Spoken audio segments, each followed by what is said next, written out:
بسم الله الرحمن الرحيم. فما كان جواب قومه إلا أن قالوا أخرجوا آل لوط من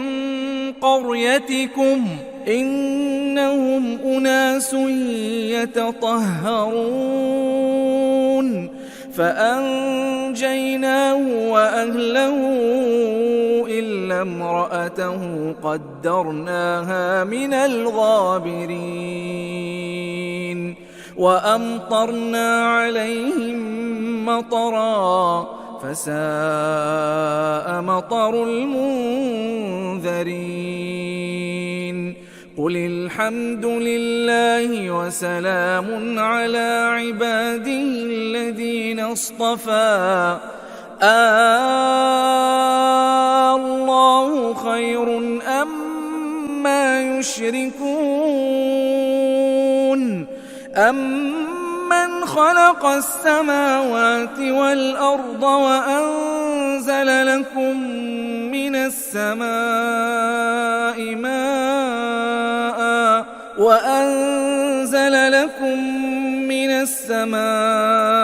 ماء فأنبتنا به حدائق ذات بهجة ما كان لكم أن تنبتوا شجرها أإله مع الله بل هم قوم يعدلون أمن جعل الأرض قرارا وجعل خلالها أنهارا وجعل لها رواسي وجعل بين البحرين حاجزا أإله مع الله بل أكثرهم لا يعلمون أمن يجيب المضطر إذا دعاه ويكشف السوء ويجعلكم خلفاء الأرض أإله مع الله قليلا ما تذكرون أمن يهديكم في ظلمات البر والبحر ومن يرسل الرياح بشرا بين يدي رحمته أإله مع الله تعالى الله عما يشركون أمن يبدأ الخلق ثم يعيده ومن يرزقكم من السماء والأرض أإله مع الله قل هاتوا برهانكم إن كنتم صادقين قل لا يعلم من في السماوات والأرض الغيب إلا الله وما يشعرون أيان يبعثون بل ادارك علمهم في الآخرة بل هم في شك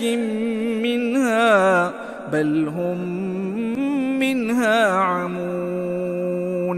وقال الذين كفروا أئذا كنا ترابا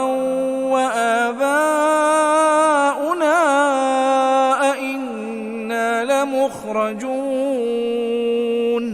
لقد وعدنا هذا نحن وآباؤنا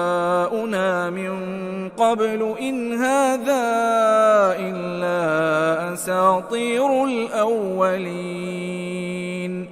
قل سيروا في الأرض فانظروا كيف كان عاقبة المجرمين ولا تحزن عليهم ولا تكن في ضيق مما يمكرون ويقولون متى هذا الوعد إن كنتم صادقين قل عسى أن يكون ردف لكم بعض الذي تستعجلون وإن ربك لذو فضل على الناس ولكن أكثرهم لا يشكرون وإن ربك ليعلم ما تكن صدورهم وما يعلنون وما من غائبة في السماء والأرض إلا في كتاب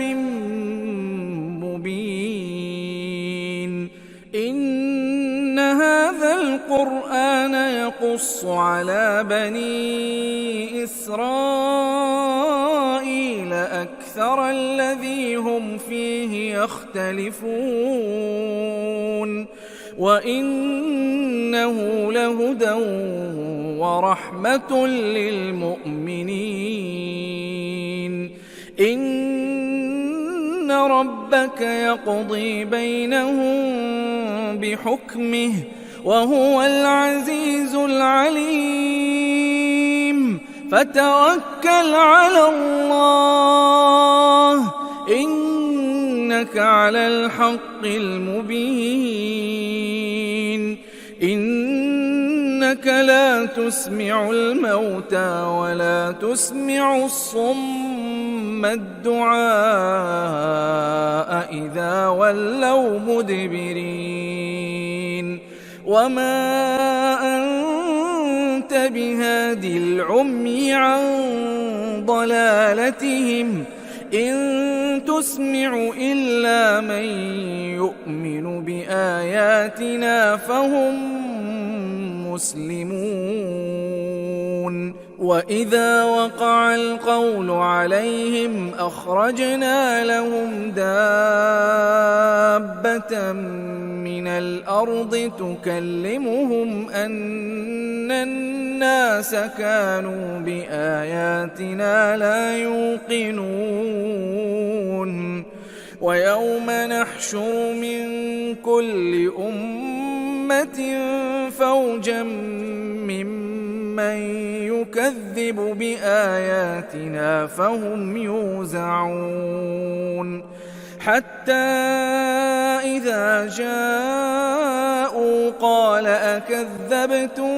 بآياتي ولم تحيطوا بها علما أم ماذا كنتم تعملون ووقع القول عليهم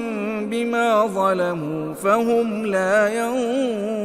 ينطقون ألم يروا أنا جعلنا الليل ليسكنوا فيه والنهار مبصرا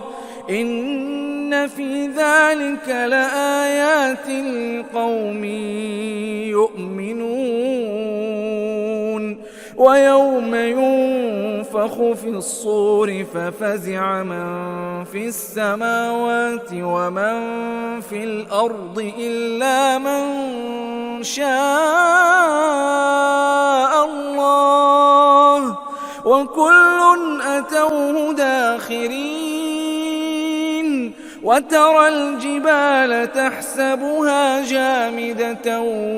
وهي تمر مر السحاب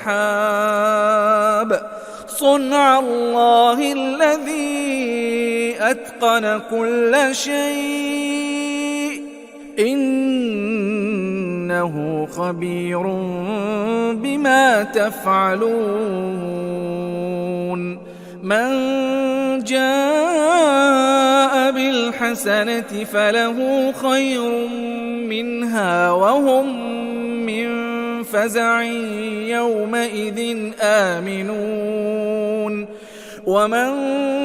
جاء بالسيئة فكبت وجوههم في النار هل تجزون إلا ما كنتم تعملون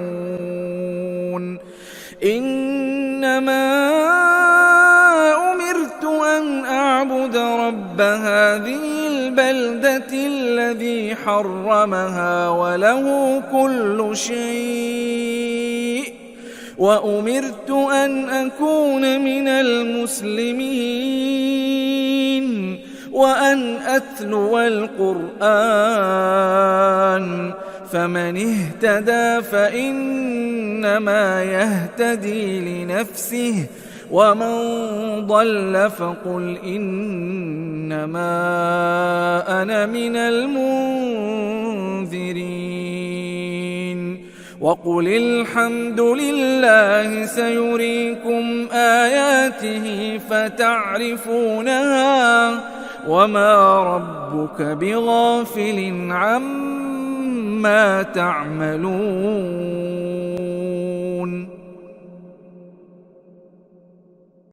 بسم الله الرحمن الرحيم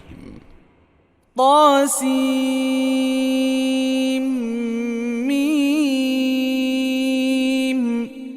تلك آيات الكتاب المبين نتلو عليك من نبأ موسى وفرعون بالحق لقوم يؤمنون إن فرعون علا في الأرض وجعل أهلها شيعا يستضعف طائفة منهم يذبح أبناءهم ويستحيي نساءهم إنه كان من المفسدين ونريد أن نمن على الذين استضعفوا في الأرض ونجعلهم أئمة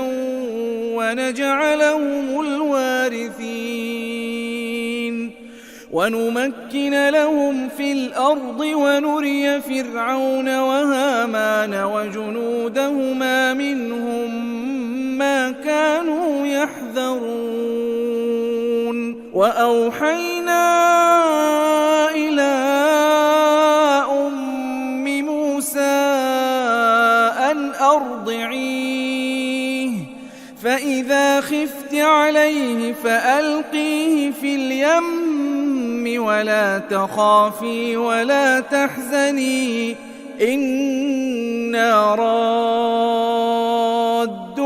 إليك وجاعلوه من المرسلين فالتقطه آل فرعون ليكون لهم عدوا وحزنا إن فرعون وهامان وجنودهما كانوا خاطئين وقالت امرأة فرعون قرة عين لي ولك لا تقتلوه عسى أن ينفعنا أو نتخذه ولدا وهم لا يشعرون وأصبح فؤاد أم موسى فارغا إن كادت لتبدي به لولا أن ربطنا على قلبها لتكون من المؤمنين وقالت لأخته قصيه فبصرت به عن جنب وهم لا يشعرون وحرمنا عليه المراضع من قبل فقالت هل أدلكم على أهل بيت يكفلونه لكم وهم له ناصحون فرددناه إلى أمه لكي تقر عينها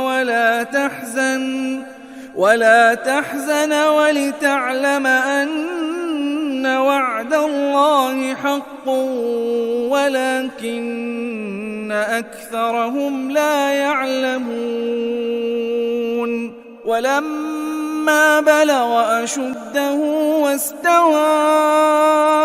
آتيناه حكما وعلما وكذلك نجزي المحسنين. ودخل المدينة على حين غفلة من أهلها فوجد فيها رجلين يقتتلان هذا من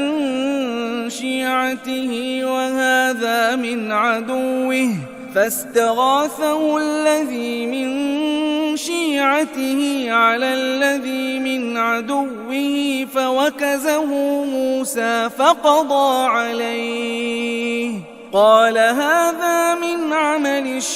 الشيطان إنه عدو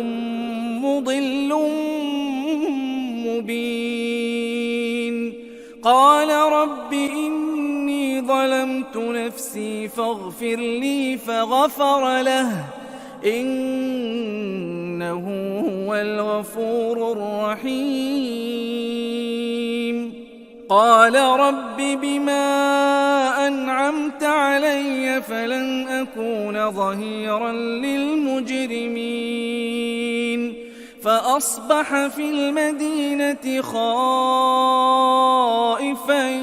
يترقب فإذا الذي استنصره بالأمس يستصرخه قال له موسى إنك لغوي مبين. فلما أن أراد أن يبطش بالذي هو عدو لهما قال يا موسى أتريد أن تقتلني كما قتلت نفسا بالأمس إن تريد إلا أن تكون جبارا في الأرض وما تريد أن تكون من المصلحين. وجاء رجل من أقصى المدينة يسعى قال يا موسى إن الملأ يأتمرون بك ليقتلوك فاخرج إني لك من الناصحين. فخرج منها خائفا يترقب قال رب نجني من القوم الظالمين. ولما توجه تلقاء مدين قال عسى ربي أن يهديني سواء السبيل. ولما ورد ماء مدين وجد عليه أمة من الناس يسقون ووجد من دونهم امرأتين تذودان قال ما خطبكما قالتا لا نسقي حتى يصدر الرعاء وأبونا شيخ كبير. فسقى لهما ثم تولى إلى الظل فقال رب إني لما أنزلت إلي من خير فقير. فجاءته إحداهما تمشي على استحياء قالت إن أبي يدعوك ليجزيك أجر ما سقيت لنا. فلما جاءه وقص عليه القصص قال لا تخف نجوت من القوم الظالمين. قالت إحداهما يا أبت استأجره إن خير من استأجرت القوي الأمين. قال إني أريد أن أنكحك إحدى ابنتي هاتين على أن تأجرني 8 حجج فإن أتممت 10 فمن عندك وما أريد أن أشق عليك ستجدني إن شاء الله من الصالحين. قال ذلك بيني وبينك أيما الأجلين قضيت فلا عدوان علي والله على ما نقول وكيل. فلما قضى موسى الأجل وسار بأهله آنس من جانب الطور نارا قال لأهلهم كثوا إني آنست نارا لعلي آتيكم منها بخبر أو جذوة من النار لعلكم تصطلون. فلما أتاها نودي من شاطئ الوادي الأيمن في البقعة المباركة من الشجرة أن يا موسى إني أنا الله رب العالمين وأن ألق عصاك. فلما رآها تهتز كأنها جان ولا مدبرا ولم يعقب. يا موسى أقبل ولا تخف إنك من الآمنين. أسلك يدك في جيبك تخرج بيضاء من غير سوء واضمم إليك جناحك من الرهب فذلك برهانان من ربك إلى فرعون وملئه إنهم كانوا قوما فاسقين. قال رب إني قتلت منهم نفسا فأخاف أن يقتلون وأخي هارون هو أفصح مني لسانا فأرسله معي يرد أن يصدقني إني أخاف أن يكذبون. قال سنشد عضدك بأخيك ونجعل لكما سلطانا فلا يصلون إليكما بآياتنا أنتما ومن اتبعكما الغالبون. فلما جاءهم موسى بآياتنا بينات قالوا ما هذا إلا سحر مفترى وما سمعنا بهذا في آبائنا الأولين. وقال موسى ربي أعلم بمن جاء بالهدى من عنده ومن تكون له عاقبة الدار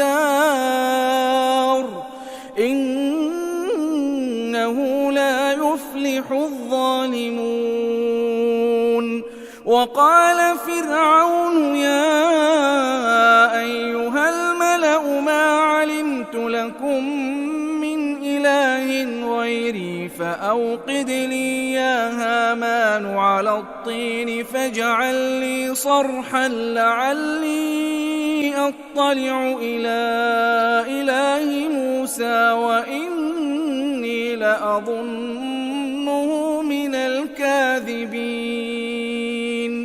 واستكبر هو وجنوده في الأرض بغير الحق وظنوا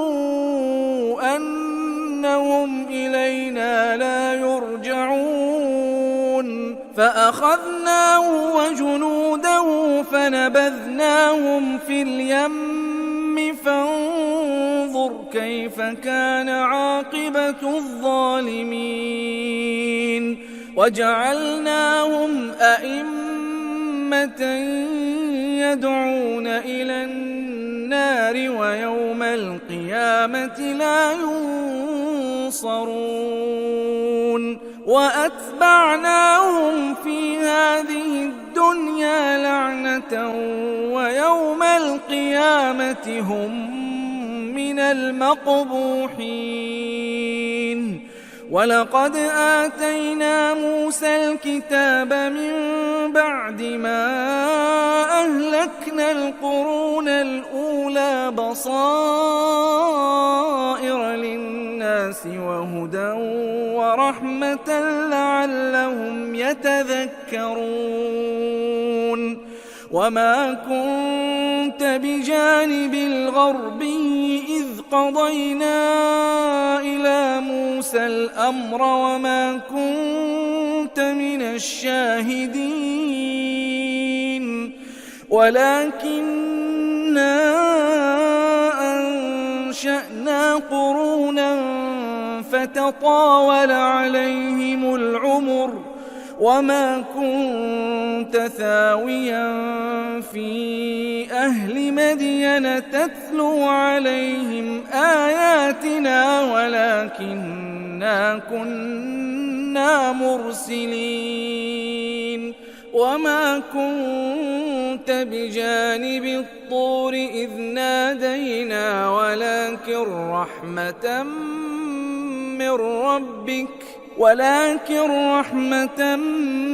من ربك لتنذر قوما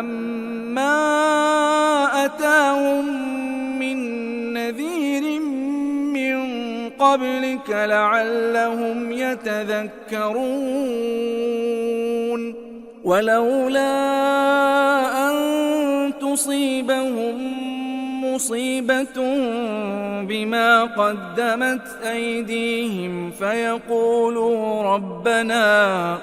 فيقولوا ربنا لولا أرسلت إلينا رسولا فنتبع آياتك ونكون من المؤمنين.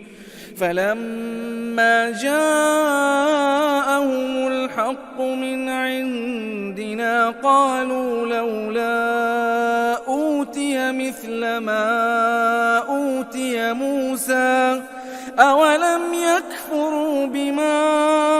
أوتي موسى من قبل قالوا سحران تظاهرا وقالوا إنا بكل كافرون.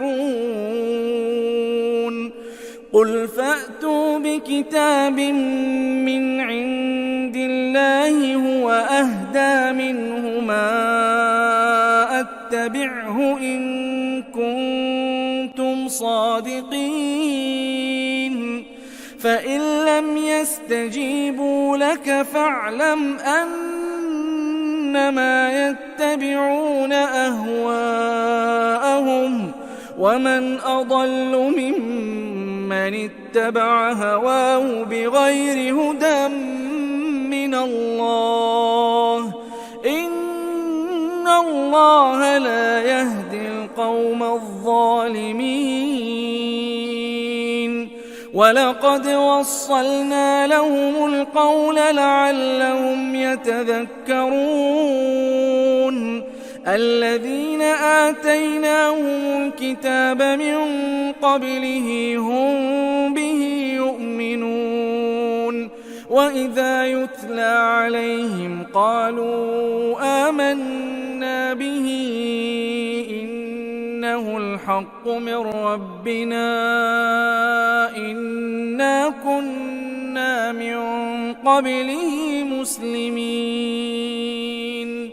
أولئك يؤتون أجرهم مرتين بما صبروا ويدرؤون بالحسنة السيئة ومما رزقناهم ينفقون وإذا سمعوا اللغو أعرضوا عنه وقالوا لنا أعمالنا ولكم أعمالكم سلام عليكم لا نبتغي الجاهلين إنك لا تهدي من أحببت ولكن الله يهدي من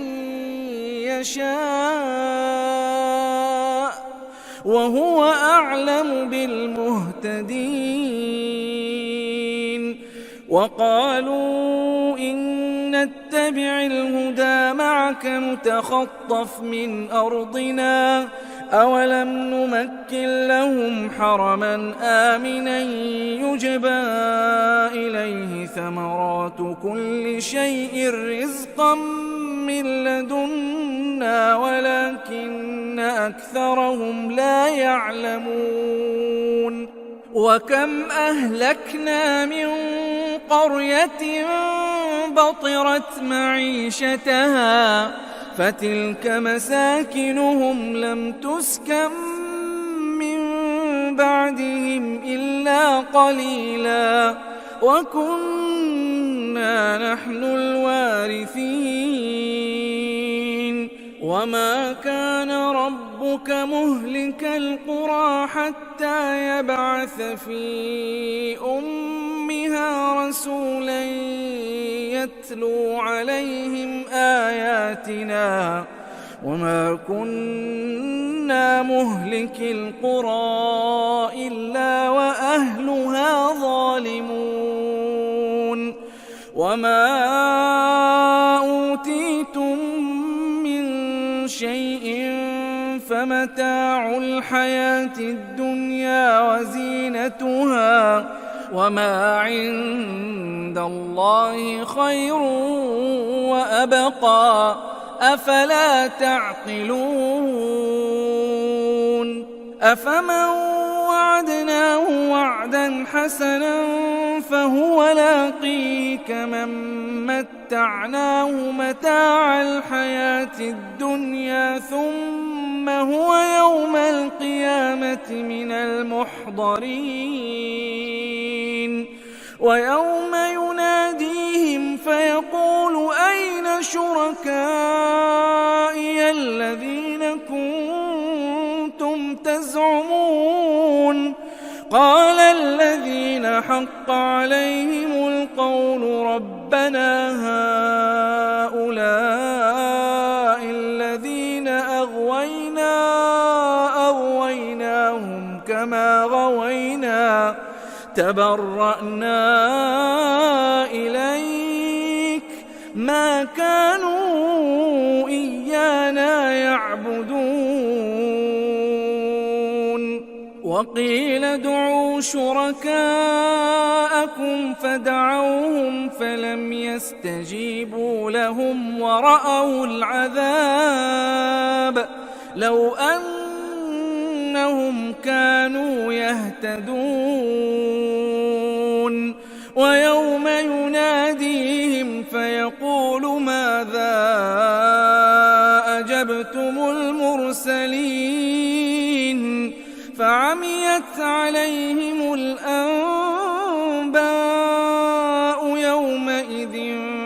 فهم لا يتساءلون فأما من تاب وآمن وعمل صالحا فعسى أن يكون من المفلحين وربك يخلق ما يشاء ويختار ما كان لهم الخيرة سبحان الله وتعالى عما يشركون وربك يعلم ما تكن صدورهم وما يعلنون وهو الله لا إله إلا هو له الحمد في الأولى والآخرة وله الحكم وإليه ترجعون قل أرأيتم إن جعل الله عليكم الليل سرمدا إلى يوم القيامة من إله غير الله يأتيكم بضياء أفلا تسمعون قل أرأيتم إن جعل الله عليكم النهار سرمدا إلى يوم القيامة من إله غير الله يأتيكم بليل تسكنون فيه أفلا تبصرون ومن رحمته جعل لكم الليل والنهار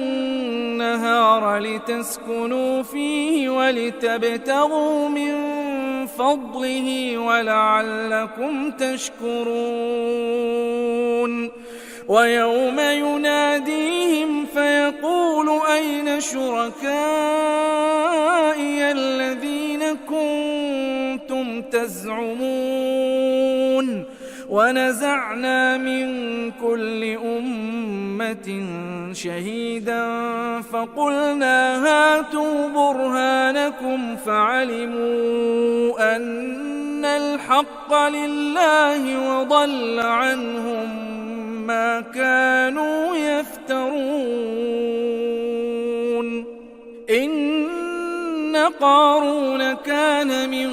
قوم موسى فبغى عليهم وآتيناه من الكنوز ما إن مفاتحه لتنوء بالعصبة أولي القوة إذ قال له قومه لا تفرح إن الله لا يحب الفرحين وابتغ فيما آتاك الله الدار الآخرة ولا تنس نصيبك من الدنيا وأحسن كما أحسن الله إليك ولا تبغ الفساد في الأرض إن الله لا يحب المفسدين قال إنما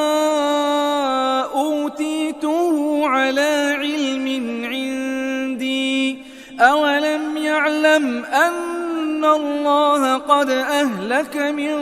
قبله من القرون من هو أشد منه قوة وأكثر جمعا ولا يسأل عن ذنوبهم المجرمون فخرج على قومه في زينته قال الذين يريدون الحياة الدنيا يا ليت لنا مثل ما أوتي قارون إنه لذو حظ عظيم وقال الذين أوتوا العلم ويلكم ثواب الله خير لمن آمن وعمل صالحا ولا يلقاها إلا الصابرون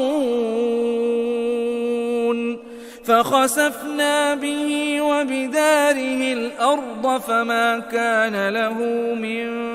فئة ينصرونه من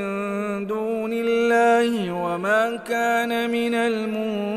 المنتصرين. وأصبح الذين تمنوا مكانه بالأمس يقولون ويكأن الله يبسط الرزق لمن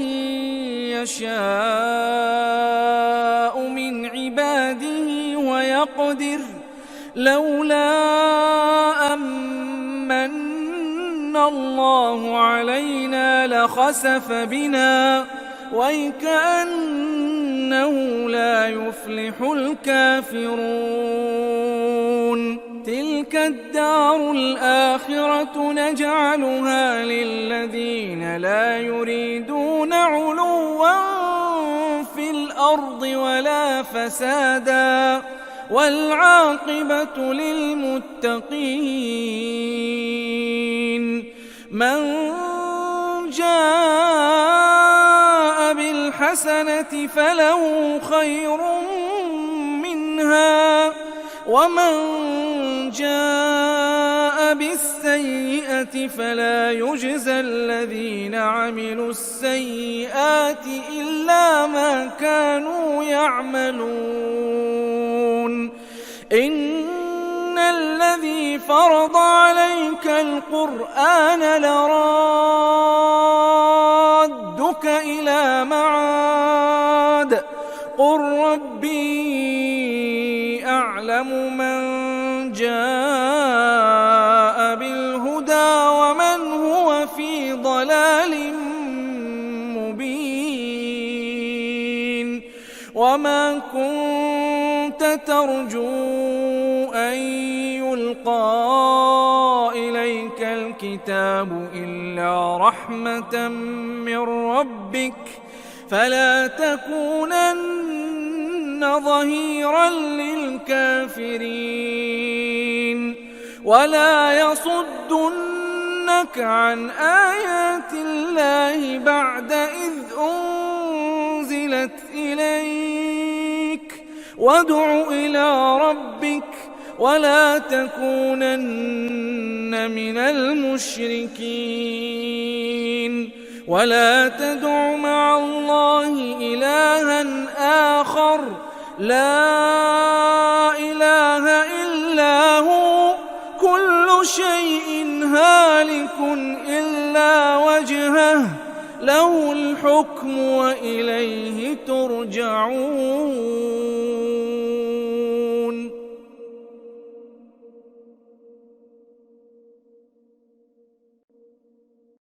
بسم الله الرحمن الرحيم. ألف لام ميم. أحسب الناس أن يتركوا أن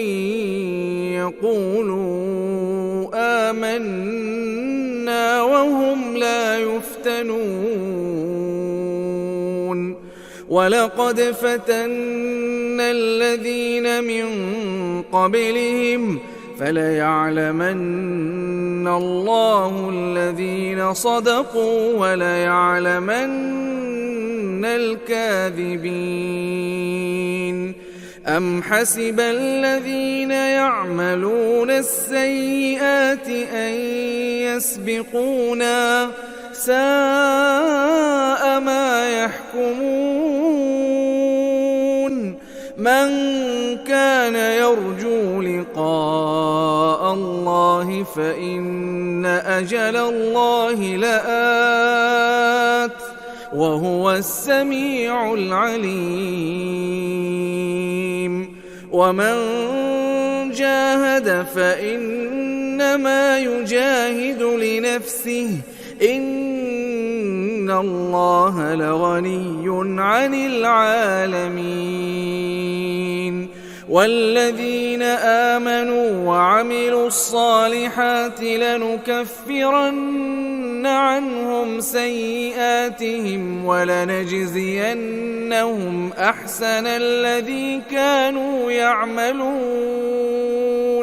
ووصينا الإنسان بوالديه حسنا وإن جاهداك لتشرك بي ما ليس لك به علم فلا تطعهما إلي مرجعكم فأنبئكم بما كنتم تعملون والذين آمنوا وعملوا الصالحات لندخلنهم في الصالحين ومن الناس من يقول آمنا بالله فإذا أوذي في الله جعل فتنة الناس كعذاب الله ولئن جاء نصر من ربك ليقولن إنا كنا معكم أوليس الله بأعلم بما في صدور العالمين وليعلمن الله الذين آمنوا وليعلمن المنافقين وقال الذين كفروا للذين آمنوا اتبعوا سبيلنا ولنحمل خطاياكم وما هم بحاملين من خطاياهم من شيء إنهم لكاذبون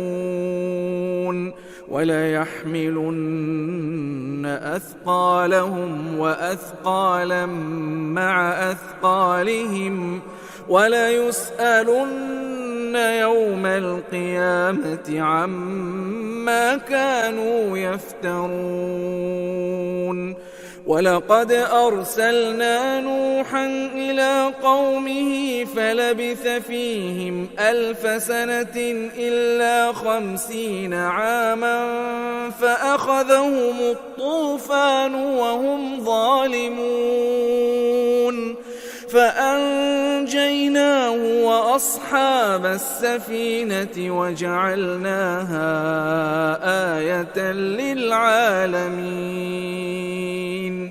وإبراهيم إذ قال لقومه اعبدوا الله واتقوه ذلكم خير لكم إن كنتم تعلمون إنما تعبدون من دون الله أوثانا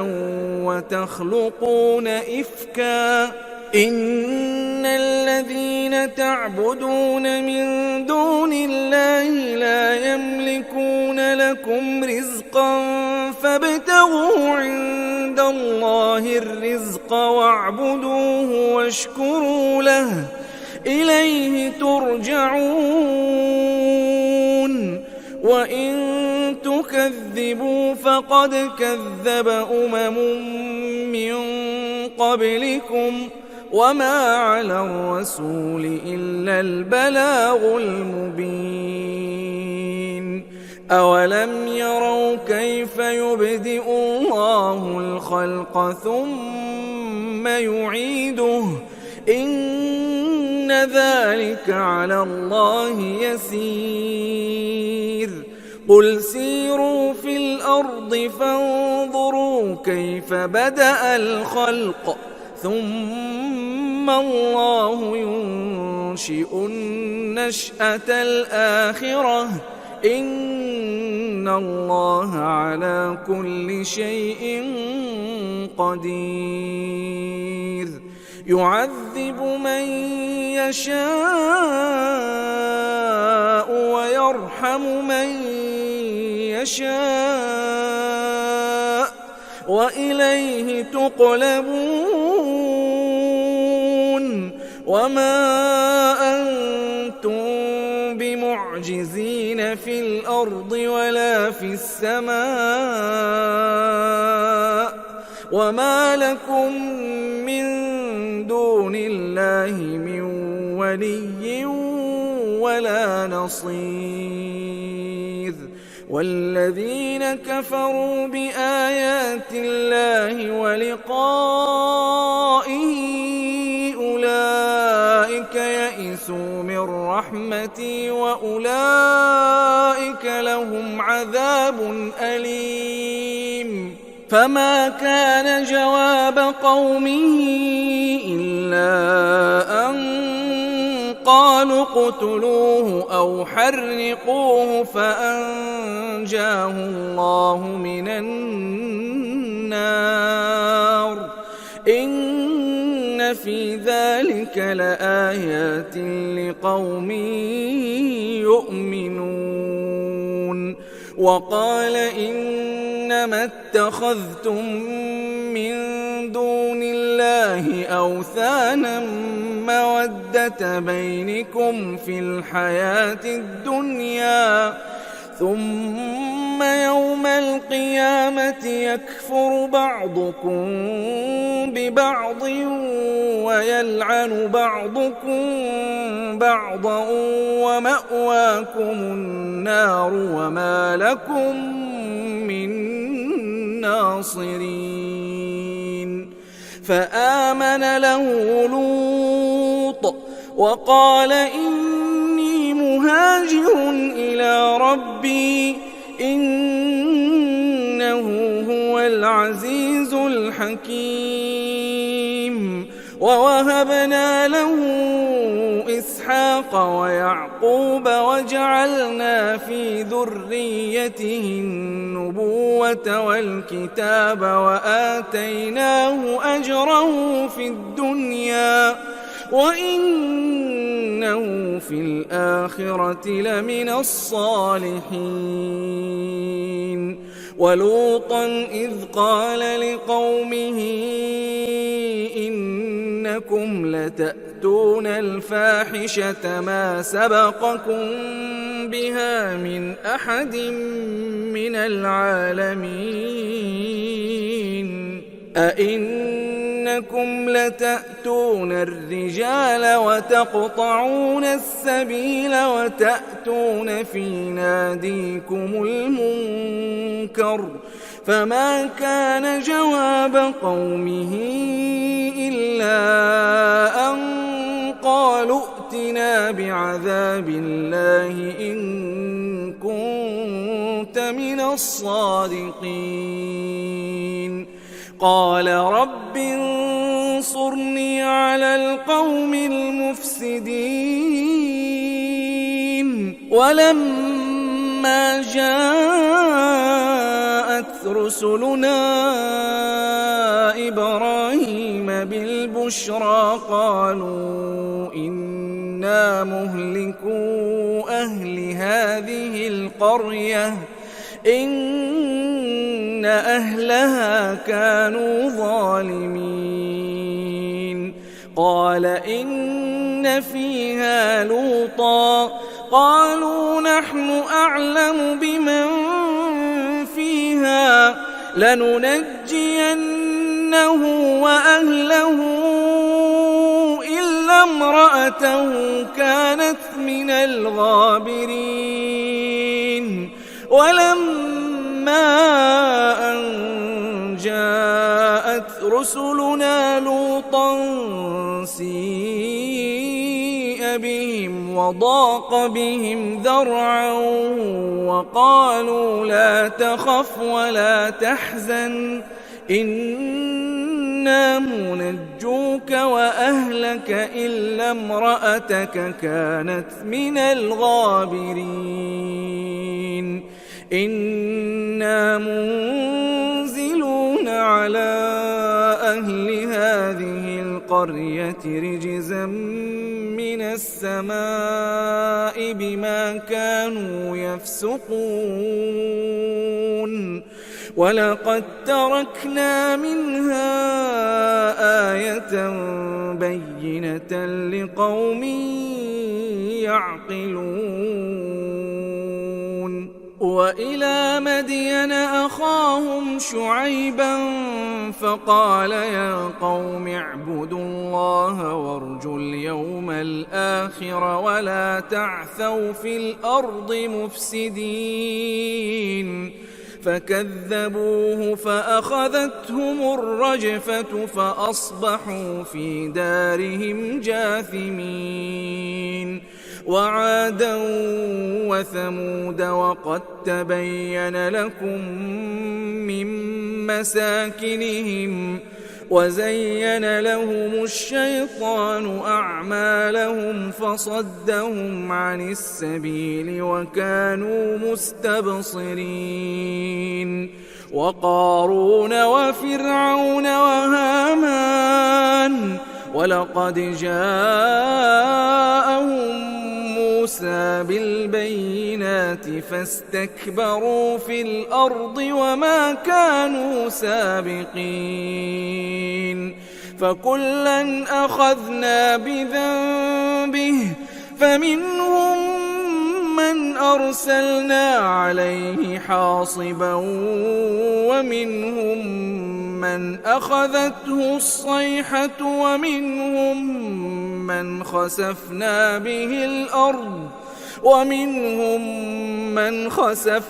به الأرض ومنهم من أغرقنا وما كان الله ليظلمهم ولكن كانوا أنفسهم يظلمون مثل الذين اتخذوا من دون الله أولياء كمثل العنكبوت اتخذت بيتا وإن أوهن البيوت لبيت العنكبوت لو كانوا يعلمون إن الله يعلم ما يدعون من دونه من شيء وهو العزيز الحكيم وتلك الأمثال نضربها للناس وما يعقلها إلا العالمون خلق الله السماوات والأرض بالحق إن في ذلك لآية للمؤمنين أتل ما أوحي إليك من الكتاب وأقم الصلاة إن الصلاة تنهى عن الفحشاء والمنكر ولذكر الله أكبر والله يعلم ما تصنعون